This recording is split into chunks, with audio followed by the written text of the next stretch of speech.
नमस्कार दोस्तों, हमारे YouTube channel science and math पर आपका स्वागत है। जैसा कि हमने पीछे एक वीडियो अपलोड किया था मैट्रिक्स का कक्षा 12 जो हमारा पार्ट फर्स्ट था, उसमें हमने मैट्रिक्स की परिभाषा पढ़ी थी और पूछे गए वो प्रकार पढ़े थे और विकर्ण मैट्रिक्स का विकर्ण क्या होता है उसकी भी हमने चर्चा की थी और मैट्रिक्स के अवयव और मैट्रिक्स की कोटि क्या होती है उसकी भी हमने चर्चा की थी। अब उसी वीडियो को हम उसी क्रम में आगे बढ़ाते हैं। कुछ परिभाषाएं हैं मैट्रिक्स की। हमने दो परिभाषाएं की थी, पंक्ति मैट्रिक्स क्या होता है और स्तंभ मैट्रिक्स क्या होता है। उसके आगे 3 नंबर पे आता है वर्ग मैट्रिक्स।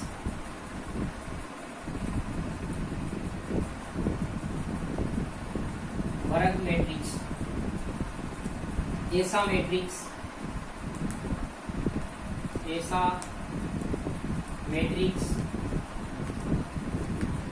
जिसमें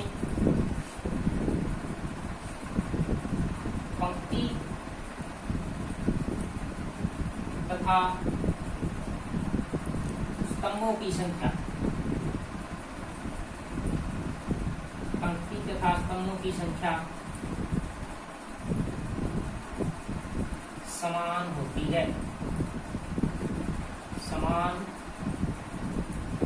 है उसे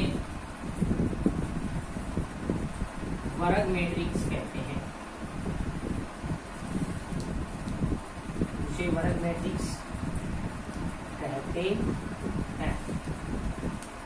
वर्ग मैट्रिक्स ऐसा मैट्रिक्स जिसमें पंक्ति तथा स्तंभों की संख्या समान होती है उसे हम वर्ग मैट्रिक्स कहते हैं।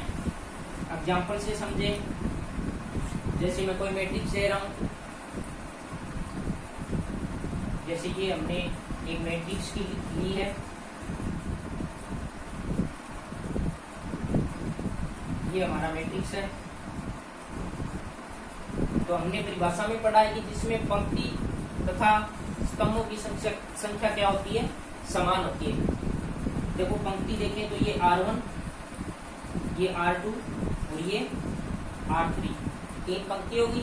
स्तंभ देखें तो C1, C2, C3, स्तंभ भी कितने हैं, 3। तो इसको हम लिख सकते हैं, ये कितने क्रम की मैट्रिक्स है, 3 गुना 3 की मैट्रिक्स है। इसमें हम अवयवों की संख्या भी बता सकते हैं। अवयवों की संख्या या फिर बोलते हैं इसको मैट्रिक्स की कोटि, जो क्या होता है m गुना n। m का मान 3 और n का मान भी कितना, 3। तो इसमें हम कह सकते हैं कि अवयवों की संख्या कितनी है, 9 है। और इसमें हमें पूछे कि मैट्रिक्स की कोटि कितनी होगी, तो वो भी कितनी होगी, 9 होगी। ये था हमारा मैट्रिक्स का तीसरा प्रकार। अब पढ़ेंगे हम मैट्रिक्स का चौथा प्रकार। 4 नंबर पे आता है विकर्ण मैट्रिक्स।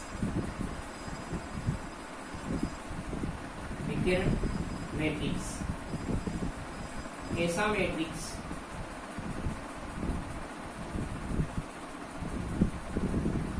जिसमें विकर्ण के अवयवों के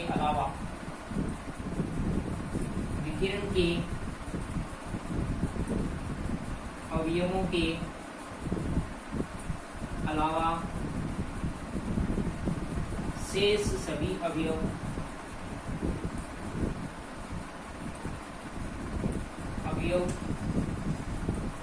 शून्य होते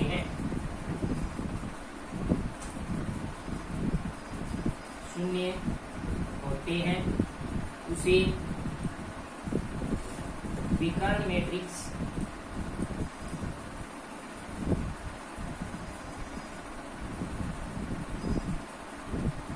कहते हैं। जैसे एग्जांपल, ये हमने कोई मैट्रिक्स दी है, ये 2 3, ये इसके विकर्ण के अवयव हो गए। अब इनके अलावा शेष सभी अवयव क्या होंगे? शून्य होंगे। ये अवयव क्या होंगे? शून्य। तो विकर्ण मैट्रिक्स की परिभाषा होगी ऐसा मैट्रिक्स जिसमें विकर्ण के अवयवों के अलावा, विकर्ण के अवयव हो गए 1 2 और 3, इनके अलावा शेष सभी अवयव क्या हो? शून्य हो, तो उसे हम कहेंगे विकर्ण मैट्रिक्स। यदि इसमें हम अवयवों की संख्या देखें, अवयवों की संख्या n गुना है, n का मतलब है पंक्ति और n का मतलब है स्तंभ। पंक्ति कितनी है अभी? 1 2 और 3, तो n का मान 3, और स्तंभ कितने हैं? 3, तो n का मान भी कितना हो गया? 3। तो अवयवों की संख्या कितनी होगी? 9 होगी। अब आगे बढ़ते हैं इसी में। पांचवा प्रकार,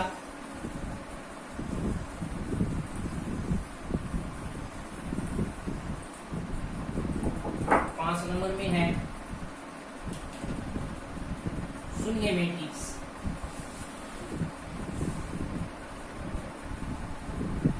शून्य मैट्रिक्स ऐसा मैट्रिक्स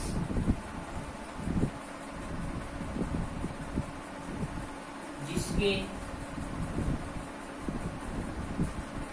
सभी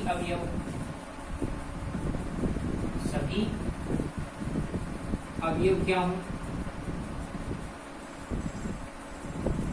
शून्य, उसे कहेंगे हम शून्य मैट्रिक्स।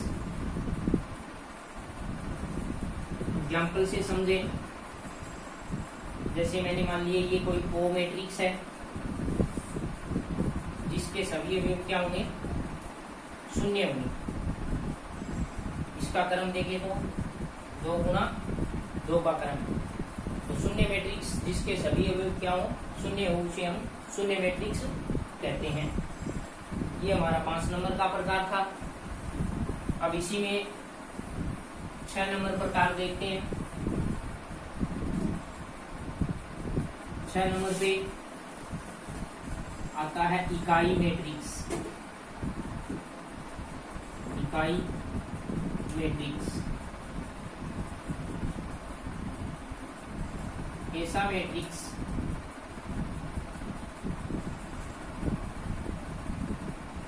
जिसमें विकर्ण के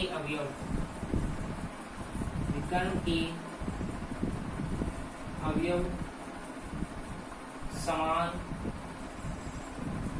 होते हैं तथा अन्य सभी अवयव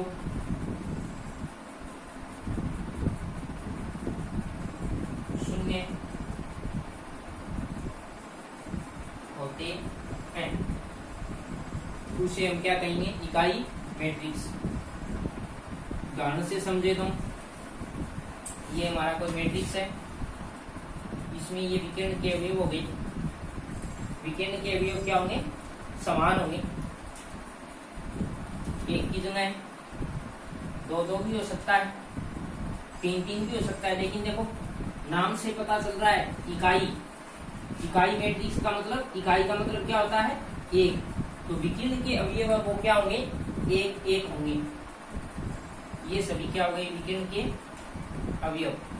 और इसके अलावा बाकी सभी क्या होंगे? 0। बाकी सभी 0 होंगे। तो ये हो गई हमारी इकाई मैट्रिक्स की परिभाषा। ये 6 नंबर प्रकार था मैट्रिक्स का। अब आता है 7 नंबर प्रकार,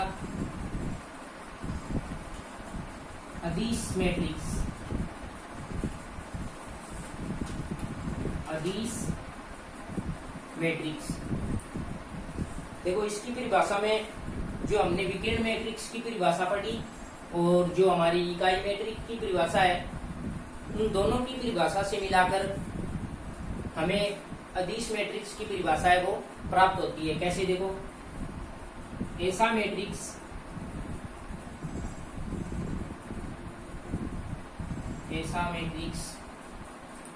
जिसमें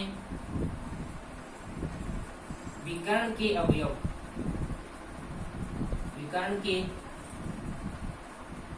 अवयव समान होते हैं। ये हमने पढ़ा इकाई मैट्रिक्स में। उसमें क्या था? इकाई मैट्रिक्स था तो विकर्ण के अवयव हैं वो एक एक होंगे, और इसमें क्या है? समान होती हैं, यानी एक के अलावा और कोई अवयव हो सकता है, 2, 3, 4, 5, 7 जो भी है समान होते हैं, तथा शेष सभी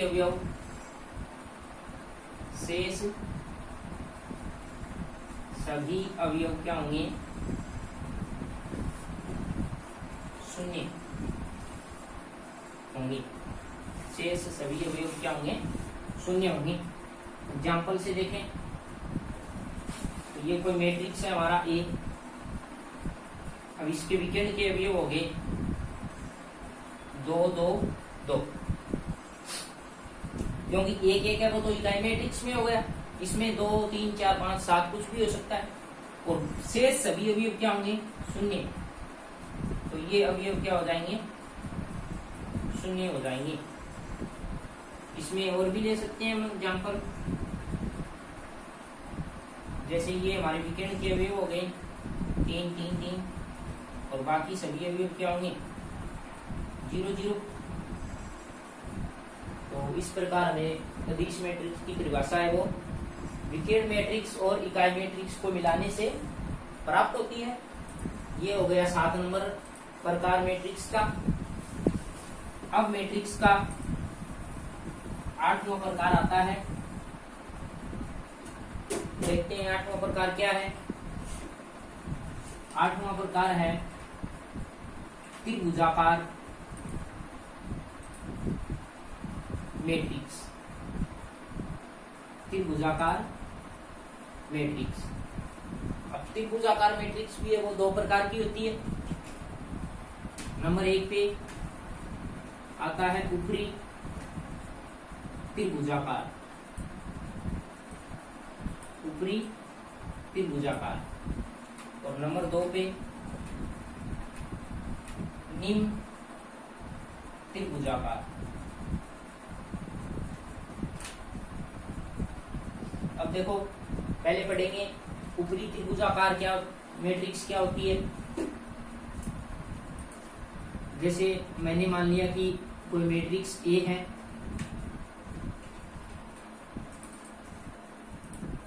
ये तो हो गई इसके विकर्ण के अवयव। अब देखो, विकर्ण के अवयव के ऊपर के जो अवयव है वो हम कुछ भी ले सकते हैं, लेकिन नीचे वाले सभी अवयव क्या होंगे? 0। तो देखो, ये त्रिभुज बन रहा है ऊपर की ओर, तो ये कौन सी मैट्रिक्स हो गई?